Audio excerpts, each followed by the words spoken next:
ETV ప్రేక్షకులకి నమస్కారం. శుభమస్తు కార్యక్రమానికి స్వాగతం. ఈనాడు శుభమస్తు కార్యక్రమంలోని గ్రహఫల అంశంలో గ్రహాల యొక్క స్థితిగతులు, వాటి యొక్క శుభాశుభ ఫలితాల గురించి పరిశీలిద్దాం.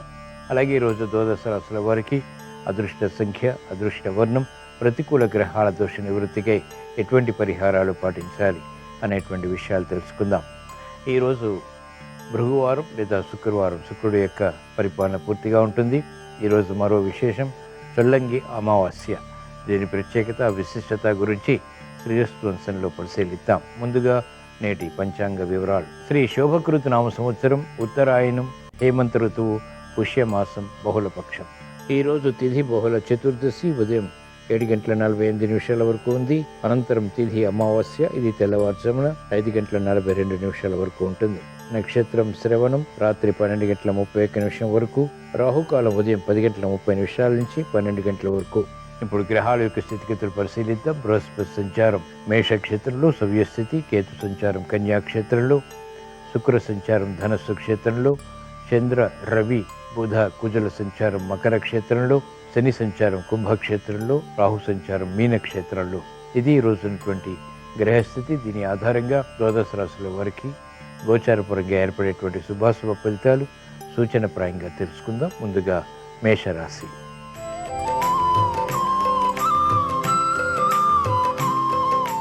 ఈరోజు మేషరాశి వారి ఫలితాన్ని పరిశీలించినట్లయితే ఆందోళనకర పరిస్థితులు మానసికంగా కొనసాగుతాయి. చేపట్టినటువంటి కార్యకలాపాలు ఆలస్యంగా విజయాలకి దారితీస్తాయి. కార్యక్రమ నిర్వహణలో నైపుణ్యం తగ్గుతుంది. సందర్భోచిత నిర్ణయాలు తీసుకోలేకపోతారు.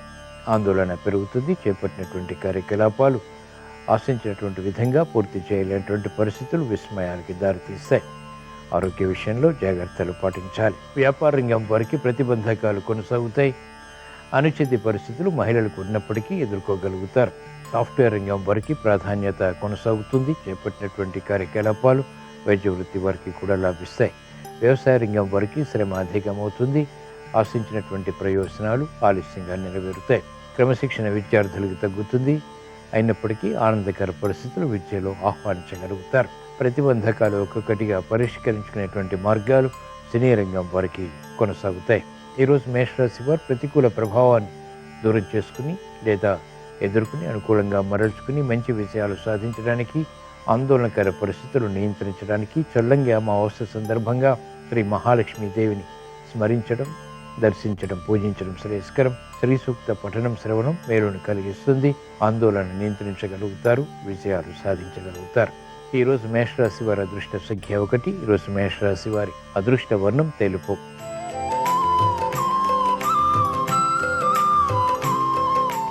ఈరోజు వృషభ రాశి వారి ఫలితాన్ని పరిశీలించినట్లయితే విదేశీ ప్రయాణాలు ఉపకరిస్తాయి. ఆకస్మిక అనుకూలత ఆర్థికంగా లేకపోలేదు. ఆశించినటువంటి ప్రయోజనాలు అనుకున్నటువంటి రీతిలో సాధించగలుగుతారు. ప్రతిబంధకాలు తొలగిపోతాయి. ప్రశాంతత పెరుగుతుంది. మెరుగైనటువంటి అవకాశాలు వ్యాపార రంగం వారికి ఆర్థికంగా కలిసి వస్తాయి. పట్టుదలతో కూడినటువంటి కార్యకలాపాల ద్వారా విద్యార్థులకి విద్యాపరమైనటువంటి అంశాల్లో విజయాలు చేకూరుతాయి. మంచి అవకాశాలు మహిళలు వృత్తి, వ్యాపార, ఉద్యోగ సంబంధిత కార్యకలాపాల్లో సద్వినియోగపరచుకోగలుగుతారు. విదేశీ ప్రయాణాలు వ్యాపార రంగం వారికి ఉపకరిస్తాయి. విదేశీ లావాదేవీలు, విదేశీ ఒప్పందాలు ఆర్థిక పరంగా బలాన్ని కలిగిస్తాయి. నూతన ఉత్సాహం ఉపాధ్యాయ వృత్తి వారికి పెరుగుతుంది. న్యాయవాద వృత్తి వారికి సమస్యలు అవలీలగా పరిష్కరించుకునేటువంటి మార్గాలు సులభతరమవుతాయి. వైద్య వృత్తి వారికి ప్రగతి కొనసాగుతుంది. ఆశించినటువంటి ప్రయోజనాలు సాఫ్ట్వేర్ రంగం వారికి రాణిస్తాయి. సినీ రంగం వారికి ఆదాయం పెరుగుతుంది. ఆశించినటువంటి ప్రయోజనాలు క్రీడా రంగం వారికి అనుకూలతని పెంచుతాయి.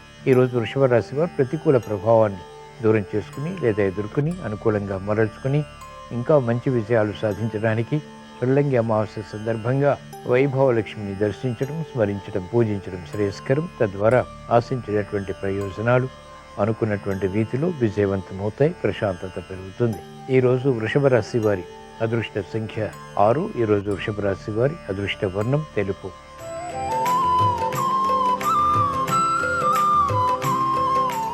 ఈరోజు మిథున రాశి వారి ఫలితాన్ని పరిశీలించినట్లయితే ప్రయాణాల విషయంలో జాగ్రత్తలు పాటించాలి. ఆకస్మిక ప్రతికూల మార్పులు వృత్తి, వ్యాపార, ఉద్యోగ సంబంధిత కార్యకలాపాల్లో చోటు చేసుకుంటే వార్తలు విస్మయాలకి దారితీస్తాయి. క్రమశిక్షణ తగ్గుతుంది. ఆందోళనకర పరిస్థితులు నియంత్రించలేకపోతారు. మహిళలు ఆరోగ్య విషయంలో, ఆర్థిక విషయాల్లో జాగ్రత్తలు పాటించాలి. ఆందోళన ఉంటుంది. స్థిరమైనటువంటి నిర్ణయాలు తీసుకోలేకపోతారు. ప్రతిబంధకాలు వ్యాపార రంగం వారికి ఆకస్మికం.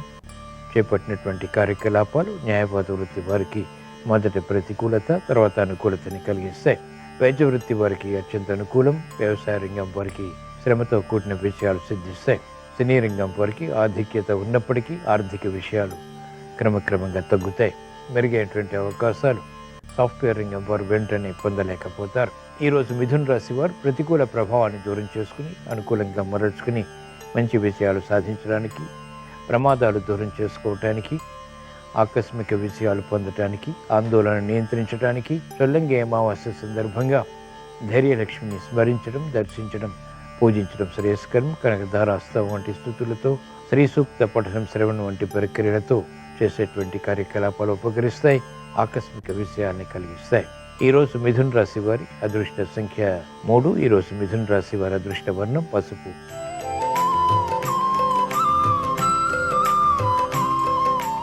ఈరోజు కర్కాటక రాశి వారి ఫలితాన్ని పరిశీలించినట్లయితే మిత్రుల ద్వారా లబ్ధి చేకూరుతుంది. గతంలో కన్నా మెరుగైనటువంటి వాతావరణం ఆర్థికంగా కలిసి వస్తుంది.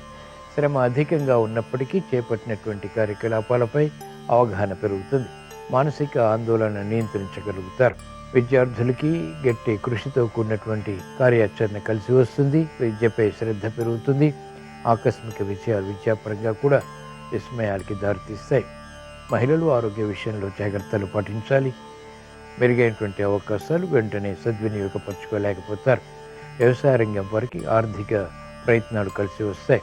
వైద్య వృత్తి వారికి పోటీ పెరుగుతుంది. న్యాయవాద వృత్తి వారికి సంకట పరిస్థితులు ఉంటాయి. నిర్ణయాలు త్వరితగతిని తీసుకోలేకపోతారు. సినీ రంగం వారికి రుణ ఒత్తిళ్లు ప్రబలమవుతాయి.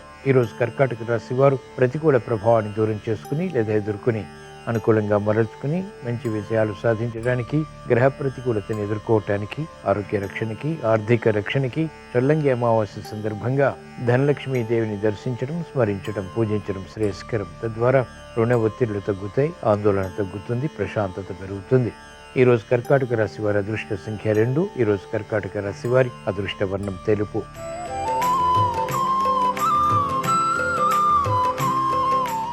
ఈరోజు సింహరాశి వారి ఫలితాన్ని పరిశీలించినట్లయితే మెరుగైనటువంటి అవకాశాలు ఆర్థికంగా పొందగలుగుతారు. కోర్టు సంబంధిత వ్యవహారాల్లో విజయాలు సాధించగలుగుతారు. నూతన ఉత్సాహాన్ని పెంపొందింప చేసుకునేటువంటి సంఘటనలు కలిసి వస్తాయి. మానసిక వికాసం పెరుగుతుంది. ఆశించినటువంటి కార్యకలాపాలు సత్ఫలితాన్ని కలిగిస్తాయి. ఆరోగ్య రక్షణ కొనసాగుతుంది. ఆర్థిక క్రమశిక్షణ కొనసాగుతుంది. విదేశీ లావాదేవీలు, సంభాషణలు వ్యాపార రంగం వారికి ఉపకరిస్తాయి. మహిళలు శుభవార్తలు వింటారు. సంతోష సంఘటనలు వృత్తి, వ్యాపార, ఉద్యోగ సంబంధిత కార్యకలాపాల్లో బలాన్ని కలిగిస్తాయి. మెరుగైనటువంటి అవకాశాలు వైద్య వృత్తి వారికి లభిస్తాయి. ఆలోచన సంపత్తి విద్యార్థులకి పెరుగుతుంది. న్యాయవాద వృత్తి వారికి ఆదాయం పెరుగుతుంది. క్రీడా రంగం వారికి విజయాలు ప్రాప్తిస్తాయి. మెరుగైనటువంటి అవకాశాలు వ్యవసాయ రంగం వారు కొనసాగించగలుగుతారు. ఉపాధ్యాయ వృత్తి వారికి శ్రేయస్సుతో కూడినటువంటి కార్యాచరణ కలిసి వస్తుంది. ఈరోజు సింహరాశి వారు ప్రతికూల ప్రభావాన్ని దూరం చేసుకుని లేదా ఎదుర్కొని అనుకూలంగా మరల్చుకుని మంచి విషయాలు సాధించడానికి చొల్లంగి అమావాస్య సందర్భంగా విజయలక్ష్మిని దర్శించడం, స్మరించడం, పూజించడం శ్రేయస్కరం. తద్వారా ఆర్థిక విజయాలు చేకూరుతాయి. ఆరోగ్య రక్షణ కొనసాగుతుంది. శుభవార్తలు వింటారు.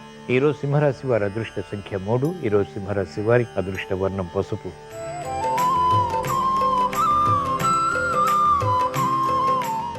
ఈరోజు కన్యారాశి వారి ఫలితాన్ని పరిశీలించినట్లయితే ఆర్థిక వ్యవహారాల్లో అలజడి ఉంటుంది. నూతన కార్యక్రమాలకు శ్రీకారం చుట్టగలుగుతారు. మెరుగైనటువంటి అవకాశాలకై తహతహ పెరుగుతుంది. గట్టి ప్రయత్నాల ద్వారా ఆశించినటువంటి ప్రయోజనాలు కూడా సిద్ధిస్తాయి. పట్టుదల పెరుగుతుంది. శత్రువులపై విజృంభించగలుగుతారు. కోర్టు సంబంధిత వ్యవహారాల్లో న్యాయవాద వృత్తి వారికి విజయాలు సిద్ధిస్తాయి. మానసిక ఆందోళన మహిళలకు ఉన్నప్పటికీ ఆర్థిక విషయాలు అనుకూలిస్తాయి. కార్యక్రమ నిర్వహణలో నైపుణ్యం క్రీడా రంగం వారు కొనసాగించగలుగుతారు. వ్యవసాయ రంగం వారికి అనుకూలత కొనసాగుతుంది. ఆర్థిక సంబంధిత లావాదేవీలు ఆకస్మికంగా కలిసి వస్తాయి. మెరుగైనటువంటి కార్యక్రమాలు సాఫ్ట్వేర్ రంగం వారు కొనసాగించగలుగుతారు. అభివృద్ధితో కూడినటువంటి విజయాలు ఉపాధ్యాయ వృత్తి వారిని వరిస్తాయి. ఈరోజు కన్యారాశి వారు ప్రతికూల ప్రభావాన్ని దూరం చేసుకుని లేదా ఎదుర్కొని అనుకూలంగా మరల్చుకుని మంచి విజయాలు సాధించడానికి చొల్లంగి అమావాస్య సందర్భంగా శ్రీ మహాలక్ష్మీదేవిని దర్శించడం, స్మరించడం, పూజించడం శ్రేయస్కరం. తద్వారా గ్రహ అతి ప్రతికూలతను నియంత్రించి విజయాలు పొందగలుగుతారు.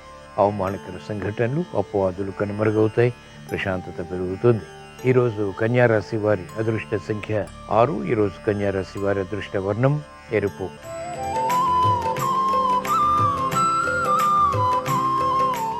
ఈరోజు తులారాశి వారి ఫలితాన్ని పరిశీలించినట్లయితే మెరుగైనటువంటి అవకాశాలు ఆర్థికంగా కొనసాగించగలుగుతారు.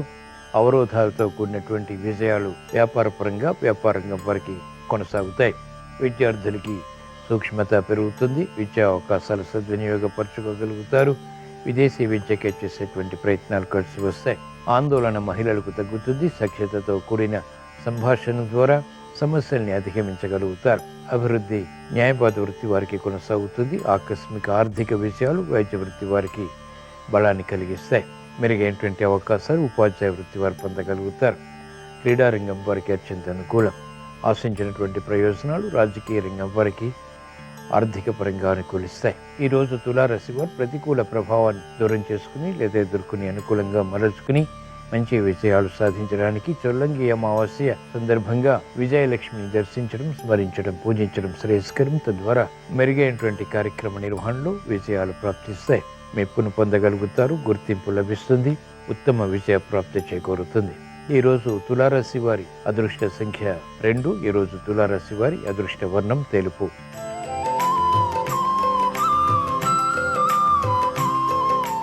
ఈరోజు వృశ్చిక రాశి వారి ఫలితాన్ని పరిశీలించినట్లయితే శత్రుత్వాలు ప్రబలమైనప్పటికీ చేపట్టినటువంటి కార్యకలాపాలు అంతిమ విజయాలు ఆనందానికి దారితీస్తాయి. విద్యార్థులు జాగ్రత్తతో కూడిన నిర్ణయాల ద్వారా మాత్రమే విజయాలు పొందగలుగుతారు. విమర్శలకి గురయ్యేటువంటి సంఘటనలు మహిళలను వేధిస్తాయి. వృత్తి, వ్యాపార, ఉద్యోగ సంబంధిత కార్యకలాపాల్లో జాగరూకతతో కూడినటువంటి నిర్ణయాలు తప్పనిసరి. ఉపాధ్యాయ వృత్తి వారికి సాహస నిర్ణయాలు పనికిరావు. మానసిక భీతి వైద్య వృత్తి వారికి కొనసాగుతుంది. అభివృద్ధి కార్యక్రమాల్లో ఆటంకాలు న్యాయవాద వృత్తి వారు చవిచూస్తారు. కార్యకలాపాల్లో వేగం సినీ రంగం వారికి తగ్గుతుంది. రుణ ఒత్తిళ్లు ప్రబలమవుతాయి. ఈరోజు వృశ్చిక రాశి వారు ప్రతికూల ప్రభావాన్ని దూరం చేసుకుని లేదా ఎదుర్కొని అనుకూలంగా మరల్చుకుని మంచి విజయాలు ఇంకా సాధించడానికి, శత్రు భీతి దూరం చేసుకోవటానికి చొల్లంగి అమావాస్య సందర్భంగా ధైర్యలక్ష్మిని దర్శించడం, స్మరించడం, పూజించడం శ్రేయస్కరం. తద్వారా మనోభీతి పోతుంది. మానసిక ధైర్యం పెరుగుతుంది. కార్యసిద్ధి చేకూరుతుంది. ఈరోజు వృశ్చిక రాశి వారి అదృష్ట సంఖ్య 9. ఈరోజు వృశ్చిక రాశి వారి అదృష్ట వర్ణం ఎరుపు.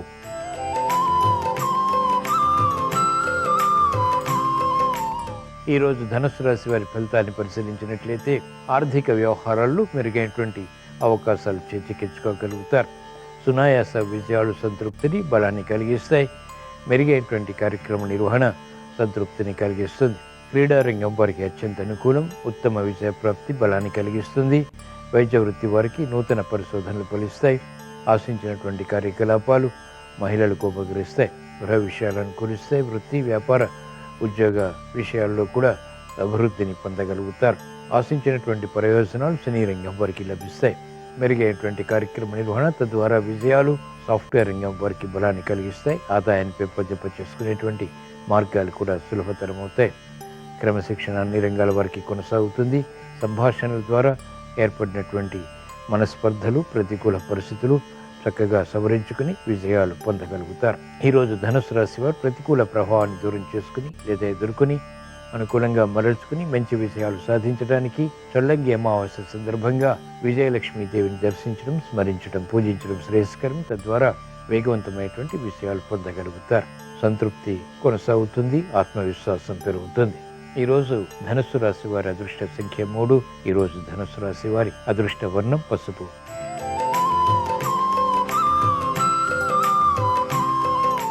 ఈరోజు మకర రాశి వారి ఫలితాన్ని పరిశీలించినట్లయితే ఆకస్మిక విరోధాలు ఆర్థికంగా తలెత్తుతాయి. నూతన కార్యక్రమాల విషయంలో విఘ్నాల్ని కూడా చవిచూస్తారు.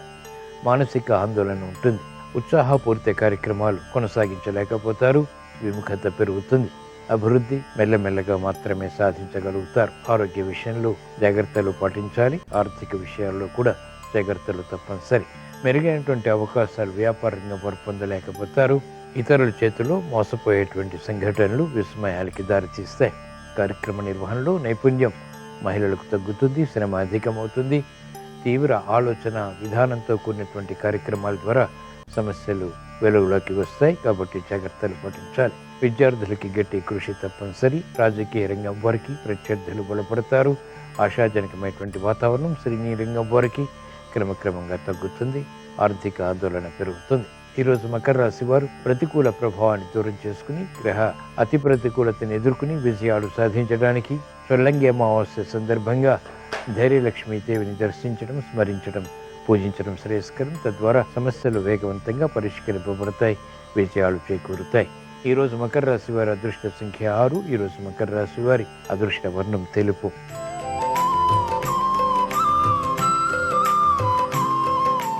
ఈరోజు కుంభరాశి వారి ఫలితాన్ని పరిశీలించినట్లయితే ఆర్థిక వ్యవహారాల్లో అలజడి ఉంటుంది. నూతన కార్యక్రమాల్లో విఘ్నాన్ని చవిచూస్తారు. ఆందోళనకర పరిస్థితుల్లో నియంత్రించలేకపోతారు. నిస్సహాయ పరిస్థితులు వ్యాపార రంగం వారికి ఆర్థికంగా కొనసాగుతాయి. అనిశ్చిత పరిస్థితులు మహిళలకు గృహపరంగా ఉంటాయి. నిర్ణయాలు త్వరితగతిని తీసుకోలేకపోతారు. స్థిరమైనటువంటి కార్యాచరణ కష్టతరమవుతుంది. పిల్లల విషయంలో శ్రద్ధ తప్పనిసరి. కుటుంబ బాధ్యతలు పెరుగుతాయి. మెరుగైనటువంటి అవకాశాలు న్యాయవాద వృత్తి వారికి తగ్గుతాయి. ఆందోళన వైద్య వృత్తి వారికి పెరుగుతుంది. ఉపాధ్యాయ వృత్తి వారికి ఆకస్మిక చిక్కులు సమస్యలు ఉన్నప్పటికీ ఎదుర్కొని అంతిమంగా విజయాలు సాధించగలుగుతారు. క్రమశిక్షణ సినీ రంగం వారికి తగ్గుతుంది. రుణ ఒత్తిళ్లు ప్రబలమవుతాయి. ఈరోజు కుంభరాశి వారు ప్రతికూల ప్రభావాన్ని దూరం చేసుకుని లేదా ఎదుర్కొని అనుకూలంగా మరల్చుకుని మంచి విజయాలు సాధించడానికి చొల్లంగి అమావాస్య సందర్భంగా శ్రీ ధనలక్ష్మీదేవిని దర్శించడం, స్మరించడం, పూజించడం శ్రేయస్కరం. తద్వారా ఆర్థిక విజయాలు ప్రారంభమవుతాయి. మానసిక ప్రశాంతత పెరుగుతుంది. ఆత్మవిశ్వాసాన్ని పెంపొందింపచేసుకోగలుగుతారు. ఈరోజు కుంభరాశి వారి అదృష్ట సంఖ్య 9. ఈరోజు కుంభరాశి వారి అదృష్ట వర్ణం ఎరుపు.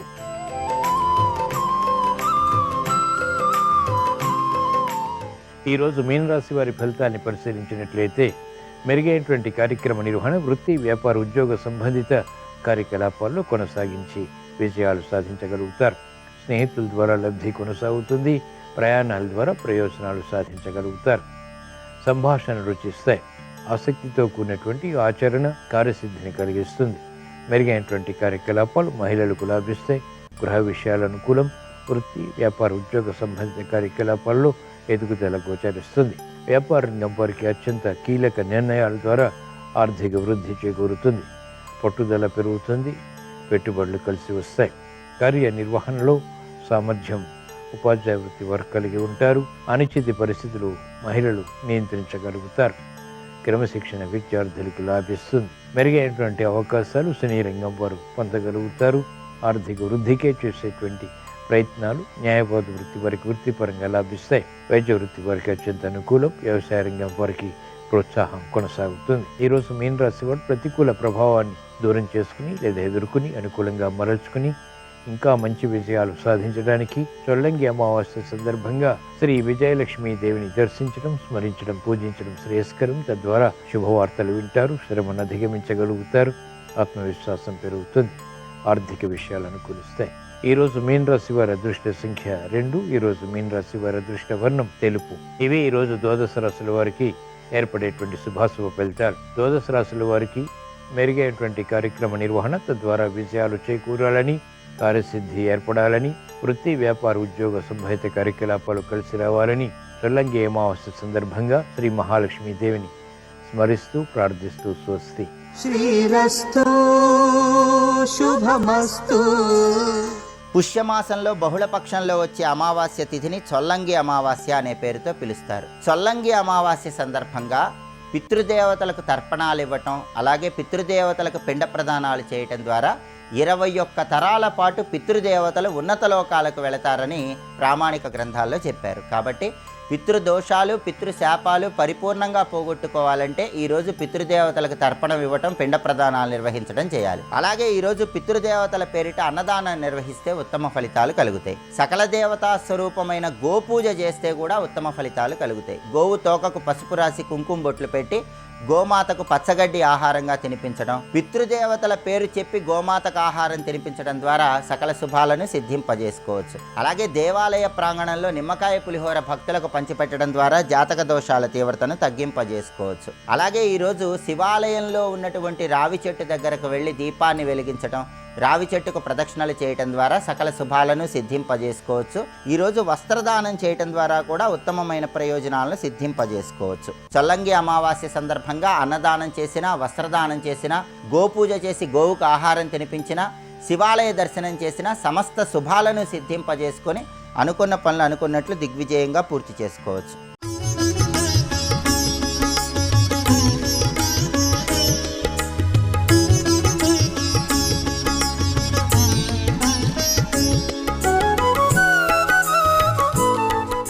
శుభమస్తు కార్యక్రమంలో గృహ బలం అంశానికి స్వాగతం. గృహమే కదా స్వర్గసీమ అని చెప్పేసి ప్రతి వాళ్ళు కూడా భావిస్తూ ఉంటారు. ప్రతి వారికి కూడాను తనకంటూ ఒక సొంత గృహం ఉంటే బాగుండును అని కూడా అనిపిస్తుంది. సొంత గృహ యోగం సిద్ధించడానికి వీళ్ళు చేసేటువంటి ముఖ్యమైనటువంటి పనులే దానికి తార్కాణమవుతాయి. ముఖ్యమైన పనులు అంటే దైవదత్తమైనటువంటి కార్యక్రమాలు అని అర్థం. ఎవరికైనా సరే నూతన గృహం కావాలి అని భావించేటువంటి వాళ్ళు ఈశ్వరాజ్ఞ కోసం ఎదురు చూడాలి. అయితే ఈశ్వరాజ్ఞ కోసం మనం ఏం చేయాలి అంటే జాజి పూల దండను పరమేశ్వరుడికి సమర్పించాలి. ప్రతి సోమవారం కూడాను ఇంటి ఇల్లాలు జాజి పూల దండను పరమేశ్వరునికి సమర్పించడంతో పాటుగా ప్రతి శుక్రవారం కూడాను 7 సార్లు గోవుకు ప్రదక్షిణం చేయాలి. 7 సార్లు గోవుకు ప్రదక్షిణం చేసి ఆ గోవు యొక్క పుష్టభాగం వద్ద పసుపు రాసి కుంకుమ పెడుతూ ఓం సురభ్యై నమః అనుకోవాలి. ఎవరైతే ఓం సురభ్యై నమః అని చెప్పేసి భావన చేస్తూ గోవును పూజిస్తారో వారికి త్వరలోనే నూతన గృహ యోగ ప్రాప్తిని కలిగింపచేస్తుంది గృహ మహాలక్ష్మీదేవి అయినటువంటి ఆ చక్కని తల్లి అని చెప్పేసి మనకు శాస్త్రాల్లో దాగినటువంటి నిగూఢమైనటువంటి రహస్యం వాస్తుశాస్త్ర రీత్యా కూడా మనం పాటించి తరిద్దాం. అంతేకాకుండా సరిగా పక్వం చెందినటువంటి ఆహారాదులను మాత్రం ఇంటిలోని వారు తినకూడదు. పక్వంగా ఉన్నటువంటి ఆహార పదార్థాలు తిన్నప్పుడే ఆరోగ్య లక్ష్మి మిమ్మల్ని రక్షిస్తుంది. ఇంట్లో ఉన్న వాళ్ళందరికీ కూడా ఏదో ఒక రుగ్మతలు వస్తున్నాయండి, ఆరోగ్యం బాగా లేదండి అని చెప్పేసి అంటూ ఉంటారు. ఆరోగ్యం బాగుంటే కదా అన్నీ చేయటానికి. ఆరోగ్యమే మహాభాగ్యం అన్నారు. అందుకని సరిగా పక్వము అయినటువంటి పదార్థాలే తినాలి. పక్వం కానటువంటి ఆహార పదార్థాలని మాత్రం తినకూడదు అనేటువంటి విషయాన్ని కూడా ఇక్కడ గ్రహిద్దాం. ఆహారాన్ని తీసుకునే ముందు, తీసుకున్న తరువాత కూడాను తప్పనిసరిగా నోటిని పరిశుభ్రం చేసుకోవాలి. ఈ విషయాన్ని ఇంటిల్లిపాది గనక పాటించినట్లయితే లక్ష్మీదేవి యొక్క దివ్యవంతమైన అనుగ్రహం మీకు తప్పనిసరిగా కలిగి తీరుతుంది. మీరు ఆశలు, ఆశయాలు, కోరికలు నెరవేరటానికి కూడా ఆస్కారం అత్యధికంగా ఉంటుంది అంటోంది శాస్త్రం. ఉదయాన్నే దంతధావనం చేసుకోకుండా ఏ స్త్రీ కూడాను భర్తను చూడకూడదు. ఇది బాగా గుర్తుపెట్టుకోవాలి ప్రతి స్త్రీ కూడా. ఇది చాలా ముఖ్యమైనటువంటి విషయం అండి. ఎందుచేతనంటే స్త్రీ ముఖారవిందం ఎప్పుడూ కూడా కళకళలాడుతూ కనిపించాలి. గృహమే స్వర్గసీమ అన్నప్పటికీ ఇంటికి దీపం ఇల్లాలే అన్నారు కాబట్టి ఆ ఇల్లాలు ఆ విధమైనటువంటి ప్రభావంతో ఇంటిలోని యజమానికి కనుక కనిపించినట్లయితే తప్పనిసరిగా లక్ష్మీ కటాక్ష సిద్ధి ఆ ఇంట్లో ప్రవేశిస్తుంది సుమా అంటోంది శాస్త్రం. అలాగే తడిసిన బట్టలతో భోజనం చేయటం చాలా అనర్థదాయకం. అంతేకాకుండా తమలపాకులు వేసుకునే అలవాటు చాలామందికి ఉంటుంది. తమలపాకు నవిలిన తర్వాతనే ఒక్కపొడి నవలాలి, కానీ ఒక్క నవిలి తమలపాకు నవలకూడదు అనేటువంటి చిన్ని విషయాన్ని కూడాను మనం పాటించినట్లయితే లక్ష్మీదేవి యొక్క దివ్యవంతమైన అనుగ్రహాన్ని మీరు త్వరగా పొందటానికి ఆస్కారం ఉంటుంది.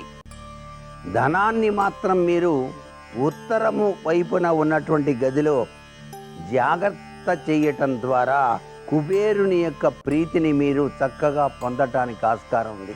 అందుకే మీ ఇంట్లో ఉన్న బీరువా ఉత్తర గోడకు ఆనించకుండా దక్షిణం చూస్తూ ఉంచండి. మీ డబ్బులన్నీ కూడాను ఆ బీరువాలోనే దాచిపెట్టుకోండి. మీకు కుబేరుని యొక్క దివ్యవంతమైన అనుగ్రహం కలుగుతుంది అని వాస్తుశాస్త్రం మనకు తెలియజేస్తోంది కదా. దీన్ని తప్పనిసరిగా పాటించండి. అందరూ కూడాను సుఖప్రదమైనటువంటి జీవన విధానాన్ని కొనసాగించండి అంటోంది వాస్తుశాస్త్రం. మీ ఇంటిలో తులసి మొక్క వేసినప్పుడు కృష్ణ తులసితో పాటుగా లక్ష్మీ తులసి కూడా ఉండే విధంగా ఏర్పాటు చేసుకోవటం వలన లక్ష్మీనారాయణుల ఇరువురికి కూడాను మీరు సేవ చేసినట్టు అవుతుంది అనే విషయాన్ని కూడా ఇక్కడ బాగా గుర్తుపెట్టుకోండి. కేవలం తులసి మొక్క ఒక్కటే చాలదు. విష్ణుదేవునికి ప్రీతికరమైనటువంటి కృష్ణ తులసి కూడా ఉండాలి మీ ఇంట్లో. ఇది అందరూ గుర్తెరుగుతారు కదూ. మరికొన్ని ముఖ్య విషయాలు రేపటి శుభమస్తు కార్యక్రమంలోని గృహబల అంశంలో తెలుసుకుందామా? మరి సర్వే జనా సుఖినో భవంతు.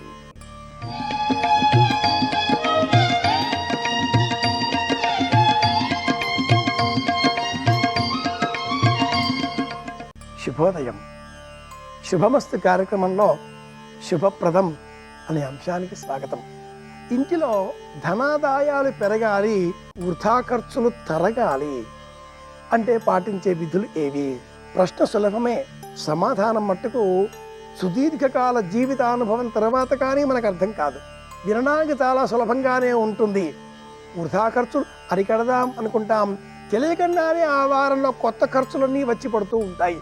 ఇది తప్పించుకోలేం కదా, ఇది తప్పించుకోలేం కదా, ఇది అత్యవసరం కదా, ఇది వీలు కాకుండా వదలకుండా ఉన్నది కదా, ఇది అవసరమేనో ఇలా అనుకుంటూనే సంపాదించిన ఆ సంపద అంతా, ఆ డబ్బు అంతా కూడా ఇలా ఖర్చు పెట్టడంతో, వ్యయపరచడంతో మనకు మనం చింతనలో పడిపోతూ ఉంటాం. రెండు మార్గాలు ఉంటాయి. ఖర్చులను ఉజ్జాయింపుగా చూచి బేరీజు వేసుకొని ఆ ప్రమాణానికి అనుకూలంగా ఆదాయాన్ని పెంచుకోవడం, ఇది మొదటి పద్ధతి.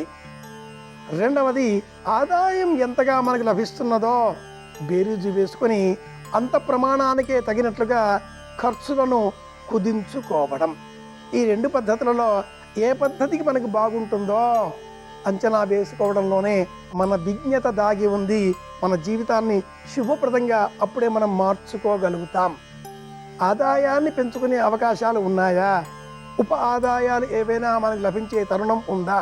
కార్యాలయంలో చేసే పని పట్ల నిర్లక్ష్యం చూపకుండా మిగులు సమయం ఏదైనా మనకు వ్యతిరేకంగా కాకుండా అనుకూలంగా ఉన్న ఎడల అలా మిగులు సమయాన్ని వినియోగించి ఆదాయం పెంచుకునే వనరులు ఏమైనా ఉంటే తప్పక అనుసరించవలసిందే. కానీ అధిక ఆదాయం పొందే నిమిత్తమై నిర్ణీత వేళలలో చేసే పనిని పక్కన పెట్టి ఉద్యోగం పట్ల, విధుల పట్ల, బాధ్యతల పట్ల నెగ్లిజెన్సీ అంటాం ఆంగ్లంలో, నిర్లక్ష్యం చూపరాదు. ఆదాయం పెంచుకునే వనరులు ఏమైనా ఉంటే తప్పక వాటిని మనం స్వాగతించవలసిందే. ఆ ప్రకారంగా పెరిగిన ఆదాయానికి అనుకూలంగా ఖర్చులను కూడా మనం యథాశక్తి పెంచుకోవచ్చును. కానీ ఆదాయం ఎంత పెరిగితే అంతకంటే కాసింత ఎక్కువ ప్రమాణంలోనే ఖర్చులు కూడా పెరుగుతూ ఉంటాయి. కనుక ఖర్చులను నియంత్రించుకోవడం అనేటటువంటి మొదటి పద్ధతి లాభదాయకం అంటుంది పరిహార విజ్ఞాన శాస్త్రం.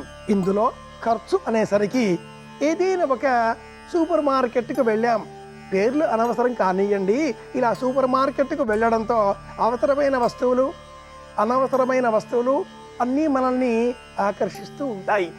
ఆకర్షించడం వస్తువుకు ఉన్నటువంటి సహజ లక్షణం కనుక అవసరమైన దానికన్నా కూడా అనవసరమైనవి అధికంగా మనం కొనుగోలు చేస్తూ తదుపరి ఇబ్బందుల పాలవుతూ ఉంటాం. ఏ వస్తువు అయినా కొనుగోలు చేసే కంటే పూర్వం ఒక జాబితా వేసుకోవడం ఉత్తమ లక్షణం. ఏ వస్తువులు అవసరమో, ఏ వస్తువులు అనవసరమో ఏ వస్తువులు అత్యవసరమో, ఏ వస్తువులు కొంతకాలం తర్వాత కొనవచ్చునో అనే విధంగా వస్తువులను 4 జాబితాలుగా ఎప్పటికీ అప్పుడు ప్రాధాన్యతా క్రమంలో వేసుకుంటూ అత్యవసరమైనవి, అవసరమైనవి, తదుపరి కొనుగోలు చేయవలసినవి, చాలా కాలం తర్వాత కూడా కొనుగోలు చేయవలసినవి, ఇలా 4గా మార్చుకొని అత్యవసరమైనవి జాబితా సిద్ధం చేసుకుంటే జాబితా ప్రకారమే మనం కొనుగోలు చేస్తే వృధా వ్యయం అరికట్టవచ్చు. రెండవ అంశం, కొనే ఆ వస్తువు ఏదైనా కూడా ఇంటిలో దానికి అమర్చే సదుపాయం, సమయం, అవకాశం, స్థలం ఈ 4 ఉన్నాయా అనేది బేరీజు వేసుకోవాలి. మన ఇంటిలో మనకు లభ్యంగా ఉండే స్థలానికి ప్రమాణంగా ఉండే అంశంలోనే, ఆ నిర్ణీత స్థలానికి సంబంధించినటువంటి విధానంలోనే ఒక సోఫా, ఒక మేజా బల్ల, ఒక కుర్చీ ఏదైనా కొత్తది కొనుగోలు చేద్దాం అనుకున్నప్పుడు ఈ వస్తువుని మన ఇంట్లో మనం ఎక్కడ పెడతాం? మొదటిది, ఎంతకాలం ఇది ఉపయోగించగలుగుతాం? రెండవది, దీని విలువ ఎంత? మూడవది, ఇప్పుడు కాకుండా తర్వాత కొంటే ఈ విలువలో తరుగుదల ఏమైనా ఉంటుందా? నాలుగవది. ఇలా 4 అంశాలని మనం బేరీజు వేసుకుంటే ఆ వస్తువు కొనడాన్ని తాత్కాలికంగా మనం వాయిదా వేస్తూ ఉంటాం. మోజులో పడిపోయామా ఇల్లంతా వస్తు ప్రదర్శనశాలగా మార్చుకునే ప్రమాదం ఉంది. ఇలా కాకుండా ఆ ఖర్చు చేసేటటువంటి అంశాలని నియంత్రించుకోవడం అనే అంశంలో మూడవది, అనవసరపు ఆకర్షణలకు వలలో పడిపోకూడదు. ఏ వస్తువైనా కూడా అమ్మకందారు ఎప్పుడూ కూడా మనకు ఆకర్షించే విధంగానే 1 కంటే 2 ఉచితం అన్నట్లుగానే చెబుతూ ఉంటారు. ఎవరు కూడా ఉచితంగా ఏ పదార్థాన్ని, ఏ వస్తువును మనకి ఇవ్వరు కదా. అంతో ఇంతో ఎంతో కొంత ప్రయోజనాన్ని ఆశించే అమ్మకందారు ఆ వస్తువును అమ్మకానికి పెడతాడు అంటే కొనే సమయంలో కొంత మనం డబ్బును పోగొట్టుకుంటున్నాం, అమ్మకందారు లాభంగా ఇవ్వబోతున్నాం. ఆ వస్తువు విలువ కంటే ఎక్కువ. డిమాండ్ అన్న ఆ సూత్రాన్ని మనం పరిశీలించినప్పుడు మనలో ఉండేటటువంటి కొనుగోలు శక్తిని డిమాండ్ నిర్ణయిస్తుంది. కొనుగోలు శక్తిని నిర్ణయించేటటువంటి ఈ 3వ లక్షణంలో నియంత్రించుకునే అంశం ఏమిటి అంటే అది అత్యవసరమైనదా లేక అవసరమైనదా? ఈ 2 అంశాలే ఆ వస్తువును మన ఇంట్లో తీసుకురావడంలో దోహదపడతాయి. ఇలా ఆలోచన మొదలైన మరుక్షణం ఆ వస్తువు కొనుగోలు మనం వాయిదా వేస్తూ ఉంటాం. ఇది 3వ అంశంగా అవుతుంది. 4వ అంశంగా ఉన్నప్పుడు యథాశక్తి మన వద్ద ఈనాటి కాలంలో ద్రవ్యాన్ని వినియోగపరిచేటటువంటి సదుపాయాలు, సాధనాలలో plastic card, debit card, credit card అనేక పేర్లతో మనకు లభించేటటువంటి తరుణంలో కంటికి కనిపించకుండా మన చేతిలో ఉండే ద్రవ్యం కనుమరుగయ్యే ప్రమాదం ఉంటుంది. యథాశక్తి ఇలా కొనుగోలు చేసేటటువంటి తరుణంలో మన కార్డుకు సంబంధించినటువంటి ఆ పతాక స్థాయి నియమాన్ని, మన ఆర్థిక ఆదాయం ఎంత మేరకు ఉందో అంత మేరకే నియంత్రించే ఒక సీలింగ్ రేఖని మనమే నిర్ణయించుకోవాలి. 5,000, 10,000, 20,000, 30,000, 50,000 ఇలా ఒక ప్రమాణ గీత మనం నిర్ణయించుకున్న ఎడల ఆ తదుపరి వినియోగించడానికి ఆ కార్డు ఉపయోగపడదు కనుక తాత్కాలికంగానైనా మనం ఆ కొనుగోలును వాయిదా వేయగలుగుతాం. వాయిదా వేసిన మరుక్షణం ఇక ఆ వస్తువును మనం ఇప్పట్లో కొనం. ఆ సంగతి మనకు కూడా తెలుస్తుంది కనుక ఇలా కూడా వృధా ఖర్చును మనం అరికట్టవచ్చు అంటుంది శాస్త్రం. ఎప్పుడైనా కూడా ఇలా కొనుగోలు చేసే నిమిత్తమై మనం మార్కెట్కు వెళ్ళినప్పుడు ఆదాయ వనరులను మించి వృధా ఖర్చులు ఎప్పుడవుతాయి అంటే కుటుంబ సభ్యులంతా కూడా కలిసి కొనుగోలు చేయడానికే వెళ్ళే సందర్భంలో వృధా ఖర్చులు అవుతాయి. కొనుగోలు చేయడం కోసం ఏ వస్తువుల కోసం మనం వెళుతున్నామో ఆ వస్తువును వినియోగించేటటువంటి వారితో మాత్రమే మనం మార్కెట్కు వెళ్ళాలి. ఇంటిలో ఉండే సభ్యులందరితో కూడా అలా అందరం మూకుమ్మడిగా అని కాకుండా ఏ వస్తువులు కొనుగోలు చేయాలనుకుంటున్నామో ఆ వస్తువులు వినియోగించేటటువంటి వారితో మాత్రమే మనం మార్కెట్కు వెళ్ళినట్లయితే కిరాణా కొట్టు ఇల్లాడితో వెళ్ళవచ్చును, భర్తతో వెళ్ళవచ్చును, పుస్తకాలు కావాలి, పెన్సిళ్ళు కావాలి, బడికి కావలసిన వస్తువులు కావాలి, పిల్లలతో వెళ్ళవచ్చును, ఎలక్ట్రానిక్ పరికరాలు కావాలి, ఒక్కడే వెళ్ళవచ్చును. ఎవరు వెళ్ళాలి అనే అంశం కూడా, ఎంతమంది వెళుతున్నారు అనే 2వ అంశం కూడా వృధా ఖర్చును నియంత్రించడంలో తోడ్పడుతుంది. 2 ప్రధానమైన అవకాశాలలో ఆదాయాన్ని పెంచుకోవడం, అనుకూలంగా ఖర్చులను మార్చుకోవడం రెండవది. అలాగే ఖర్చులను గమనించుకొని ఆదాయంతో సరిపోల్చుకోవడం మొదటిది. ఈ 2 విధానాలలో ఆదాయం పెంచుకోవడం అనే మార్గం వైపు కూడా మన మనస్సు మరలిన ఎడల కుటుంబ సభ్యులంతా కూడా యథాశక్తి ఏదైనా వారికి సంబంధించిన పనులు చేయగలుగుతారా అన్న అంశంలో కూడా వారిని ప్రోత్సహించే ప్రయత్నం చేయాలి. ఇంటిలో ఉండేటటువంటి వారు చిన్న చిన్న విద్యార్థులను ఇంటిలో ఒక సమూహంగా మార్చి వారికి పాఠాలను బోధించవచ్చు. గృహోపకరణ వస్తువులను లేదా అలంకరణ సామాగ్రిని ఇంటిలో చిన్న చిన్న కుటీర పరిశ్రమలు ఏర్పాటు చేసుకోవడం ద్వారా వారే సిద్ధం చేసి మార్కెట్లో అమ్మకానికి అమ్మవచ్చును.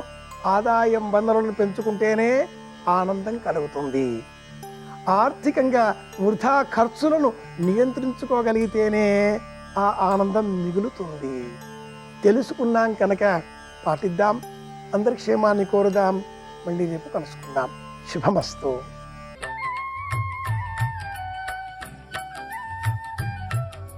దినకరా శుభకరా దేవా దీనాధార తిమిర సంహార దినకరా శుభకరా. శోకం ఎవరికి ఎక్కువ అంటే ఎవరు ఎక్కువ అనుబంధాన్ని పెట్టేసుకుని వ్యామోహంలో నిండిపోతాడో వాడికి ఎక్కువ శోకం. ఎవడు తేలి ఉంటాడో అంటే ఎవడు అనుబంధములన్నీ ఈశ్వరుని యందుంచి తత్ప్రసాదముగా మిగిలిన వాటిని అనుభవిస్తూ ఉంటాడు. అంటే ఏమండి ఉండకూడదా అంటే నేను అన్న మాట పట్టుకోవాల్సిమా, నేను గంభీరమైన మాట అన్నాను. ప్రధానమైన అనుబంధము ఈశ్వరుని యందు. కాబట్టి ఈశ్వర మీ ప్రసాదం నాకీ కొడుకు, ఈశ్వర మీ ప్రసాదం నాకీ కోడలు, ఈశ్వర మీ అనుగ్రహం నా కూతురు, ఈశ్వర మీ అనుగ్రహం నా అల్లుడు, ఈశ్వర మీ అనుగ్రహం నా మనవలు. ఇప్పుడు ఆయనకి అది ప్రసాదం. ప్రసాదాన్ని ఎంత పవిత్రంగా చూస్తాడో దాన్ని ఈశ్వర విభూతిగా అనుగ్రహంగా అంత ఆనందంగా చూస్తాడు తప్ప అంతకన్నా వ్యామోహంతో మాత్రం చూడడం. అందుకుని తేల్తాడు. రామకృష్ణ పరమహంస చెప్పినట్టు పనసకాయ కొట్టడం గొప్ప కాదు, పనసకాయలోని పాలు చేతికి అంటుకోకుండా కొట్టడం గొప్ప. నూనె రాసుకుని చేతికి ఎవడు పనసకాయ కొడతాడో వాడి చేతికి ఏది అంటుకోదు. నూనె ఒక్కటి లేకపోతే పనసకాయ అంతా చేతికి అంటుకుంటుంది. చేతికి వ్యామోహం అంటుకోకుండా ఉండాలి అంటే, చేతికి అంటే నా ఉద్దేశ్యం మనస్సుకి నిర్వ్యామోహం కలగాలి. అది దేని వల్ల కలుగుతుంది అంటే అన్ని భావనలు ఈశ్వరుని యందు నిలబడిపోయినప్పుడు. అది ఆయనతో సంగము నిస్సంగమే. ఈశ్వరుడితోటి సంగము సంగములా కనపడిన నిస్సంగమే. కోపం అన్నాను అనుకోండి తప్పు. ఏమిటి నాకు ఈ దిక్కుమాలిన కోపం, అస్తమానం నాకు కోపం వస్తుంది, నాకు ఈ కోపం పోదా అసలు అని నా కోపం మీద కోపం వచ్చిందనుకోండి, అప్పుడు ఆ కోపం పోవాలని కోరకూడదు, ఆ కోపం ఉండాలి. అది ఉత్తమ కోపం. కాబట్టి ఉండి లేనిది అవుతుంది, ఉండి ఉత్తమ గుణం అవుతుంది. ఎప్పుడు ఒకప్పుడు దుర్గుణంగా ఉన్నది ఒకప్పుడు సుగుణం అవుతుంది. అలా ఎప్పుడు మారుతుంది జీవితం అంటే సమస్తము ఈశ్వరుని యందు న్యాసమైనప్పుడు. అలా ఆయన నిర్హేతుకమైన కృపని చూపించాడు ఒకప్పుడు సమస్త ప్రాణికోటి యందు. వీళ్ళకి షడూర్ములు ఉన్నాయి.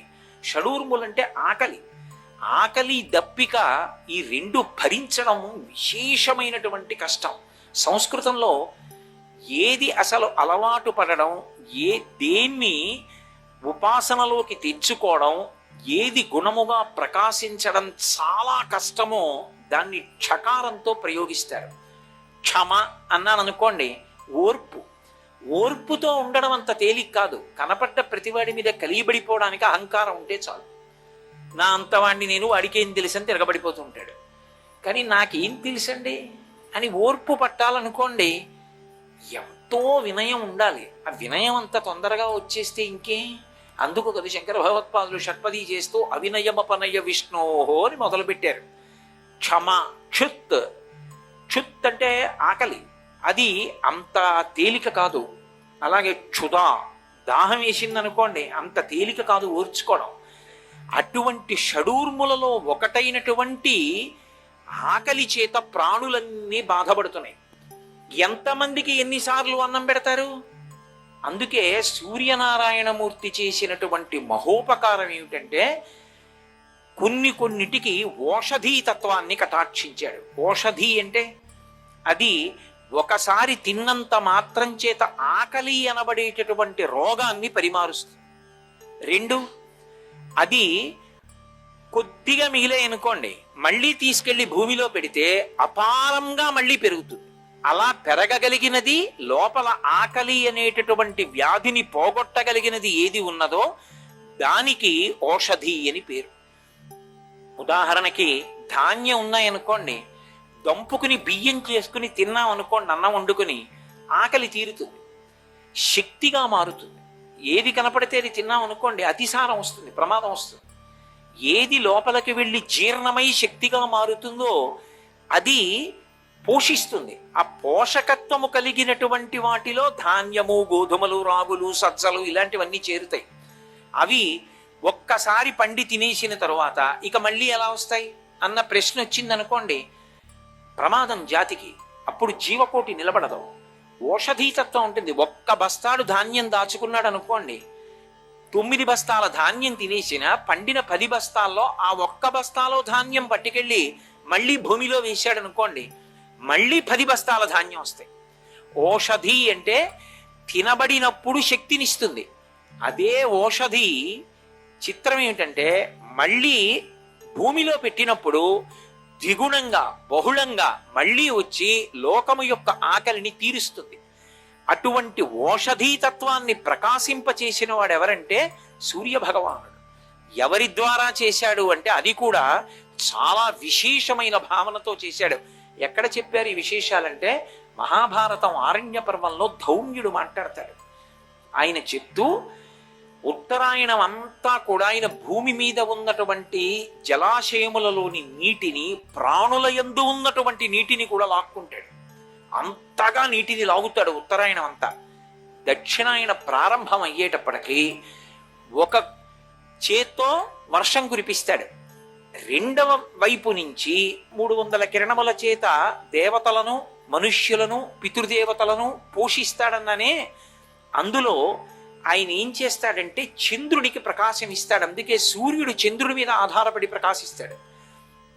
ఆ సూర్యుడి నుంచి పడినటువంటి కిరణముల చేత చంద్రుడు అమృతత్వాన్ని పొంది సుధాకిరణుడై అమృతంతో కూడినటువంటి కిరణాల్ని విడిచిపెడతాడు. అందుకే శంకర భగవత్పాదులు ఎప్పుడెప్పుడు సౌందర్యలహరిలో చంద్రుడి గురించి మాట్లాడినా హిమకరహ హిమకరహ అంటూ ఉంటారు. చల్లని కిరణములు కలిగిన వాడు అని.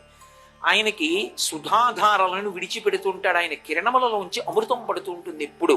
అందుకే ఆపాతాళ నభస్థలంత భవన బ్రహ్మాండమా విస్ఫుర జ్యోతిస్ఫాటికలింగమౌళి విలసత్పూర్ణిందువంతామృతై అస్తోకప్లుతమేకమీశమనిశం రుద్రానువాకాన్ జపం ధ్యాయే దీప్సిత సిద్ధయే ధ్రువపదం విప్రోభిషించేచ్చివం బ్రహ్మాండ వ్యాప్త దేహ భసిత హిమరుచాభాసమానాభుజంగై కంఠే కాళాః కపర్దాః కలిత శశికళశ్చండకోదండహస్తాః త్రిక్షా రుద్రాక్షమాలా సులలిత వపుష సంభవా మూర్తిభేదాః అని అభిషేకం చేయడం వల్ల ఫలితం వస్తుందా?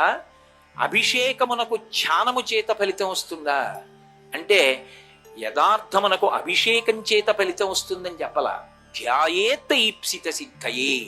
అసలు అభిషేకం చెయ్యడానికి ముందు ధ్యాన శ్లోకంతో నువ్వు శివలింగాన్ని ధ్యానం చేయడంలోంచి నీ కోరికలు తీరుతున్నాయి. ఎలా అంటే ఈ శివలింగం అంతా బ్రహ్మాండమైతే ఒకానొకప్పుడు దూర్జటికి దర్శనమైంది. ఉదయగ్రామము పానబట్టము అభిషేకో తత్ప్రవాహంబు వార్ది ధరిద్వంతము ధూపధూమము జ్వలద్దీప ప్రభారాశి కౌముది తారానివహంబులద్భుత సుమంబులుగా తమోదూత సఖ్యదమై సీత గభస్తి బింబ శివలింగం ఒప్పే ప్రాచీదిశన్ అన్నాడు. అండము గుడ్డు ఈ బ్రహ్మాండమంతా ఓ శివలింగం అయితే దాని మీద ఉన్నటువంటి చంద్రబింబం ధారాపాత్రయై అందులోంచి పడుతున్నటువంటి అమృతధారల చేత ఈ బ్రహ్మాండం అనేటటువంటి శివలింగము చల్ల పడిపోయి ఉంటుంది, తడిసిపోయి. ఆ చల్లగా తడిగా ఉన్న శివలింగాన్ని ముట్టుకుని ఆ చల్లతనాన్ని అనుభవించడం ఎవరు ధ్యానమునందు అనుభవిస్తారో అటువంటి వారికి ధ్యాయేత్ ఈప్సిత సిద్ధయే ధ్రువపదం విప్రోభిషించే శివం. శివం మంగళప్రదుడై ఆయన అందరికీ కూడా శుభంకరుడై మంగళములనిస్తాడు.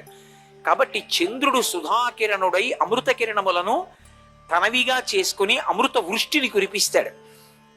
ఇప్పుడు ఆ అమృత కిరణముల చేత ఓషధీతత్వాన్ని కల్పిస్తాడు. ధాన్యం పండుతోందనుకోండి, ఆ పండుతున్న ధాన్యం కొంతకాలం నిలవ చేసి తీసుకొచ్చి మళ్ళీ భూమిలో పెట్టి తడి తగిలితే అందులోంచి అంకురము వచ్చి ఒక్క వడ్డు గింజలోంచి కంకు పుట్టి కంకులోంచి మళ్ళీ ఇన్ని ధాన్యపు గింజలు ఎవరి అనుగ్రహం చేత వచ్చాయని అడిగారు. అదంతా సూర్యానుగ్రహమే.